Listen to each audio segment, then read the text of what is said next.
అమెరికాలోని వసంత ఋతువు మొదలైన దగ్గర నుంచి అంటే మార్చ్ ఎండ్ లేదా ఏప్రిల్ స్టార్టింగ్ నుంచి ఆకులు రాలిపోయే కాలం వరకు అంటే సెప్టెంబర్ ఎండ్ లేదా అక్టోబర్ ఫస్ట్ ఆర్ 15 డేస్ వరకు సొంత ఇల్లులు ఉన్న వాళ్ళు వాళ్ళ బ్యాక్ యార్డ్స్లో రకరకాల కాయగూరలు, పువ్వులు, పండ్లు పండించుకుంటారు. ఎందుకంటే అందరికీ తెలిసిందే కదా, ఇండియన్ కాయగూరలు పరాయి దేశంలో కొనుక్కోవాలంటే కొంచెం ఖరీదు ఎక్కువే ఉంటుంది. కాబట్టి వీడియోలో మీరు దానిమ్మ చెట్టు, పియర్స్, యాపిల్, ములగ చెట్టు, కరివేపాకు, తోటకూర, చిక్కుడుకాయ, బీరకాయ, ఆనపకాయ, సొరకాయ, బీన్స్ యొక్క పాదులతో పాటు రకరకాల పువ్వులు, పండ్లవి కూడా చూడొచ్చు.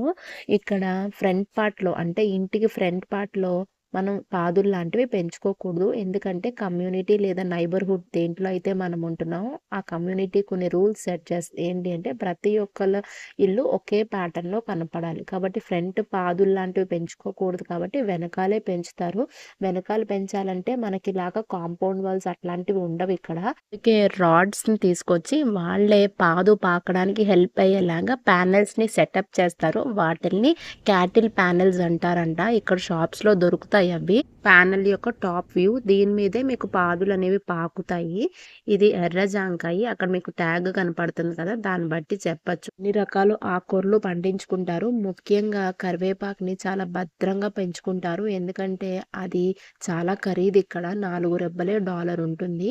కరివేపాకుని మాత్రం నేల మీద వెయ్యరండి. ఎందుకంటే వింటర్‌లో చనిపోతది కాబట్టి కుండీల్లో వేసుకొని ఆ కుండీల్ని వింటర్‌లో ఇంటి లోపలికి షిఫ్ట్ చేసేసుకుంటారు. మరి దానిమ్మ చెట్టు అలాంటివి నేల మీదే కదా ఉన్నాయి. అవి బతుకుతాయా అంటే బతుకుతాయి. ఎందుకు అంటే ఏదైతే మీరున్న state or city climatic conditions base చేసుకొని మొక్కల్ని కొనుక్కుంటారు. కొనుక్కునేటప్పుడు మొక్కలు కూడా చాలా ఖరీదుంటాయి.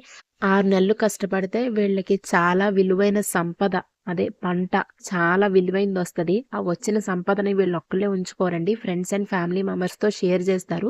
ఏదైతే వీళ్ళ కోసం సేవ్ చేసుకున్నారో కొంచెం పార్ట్ యూజ్ చేసుకొని మిగతాది శుభ్రంగా క్లీన్ చేసుకొని జిప్‌లాక్స్‌లో ఫ్రీజర్‌లో పెట్టి సేవ్ చేసుకోవడం వల్ల ఫ్యూచర్‌లో నెక్స్ట్ 6 మంత్స్ కూడా వాడుకోవచ్చు. ఇదంతా కూడా ఆర్గానిక్ పంటే. ఎందుకంటే ఎక్కడ కెమికల్స్ అనేవి వాడరు.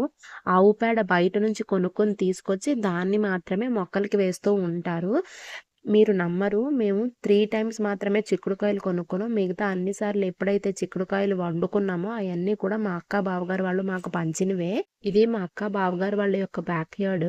చిన్న చిన్న బీరకాయలు, స్ట్రాబెర్రీలు ఇప్పుడిప్పుడే స్టార్ట్ అవుతున్నాయి. సమ్మర్ స్టార్ట్ అయ్యి 3 డేస్ అయ్యింది ఇక్కడ. నైట్ 8:00కి షూట్ చేసిన వీడియో చూడండి. ఇంకా సూర్యుడు ఉన్నాడు. Thanks for watching this video.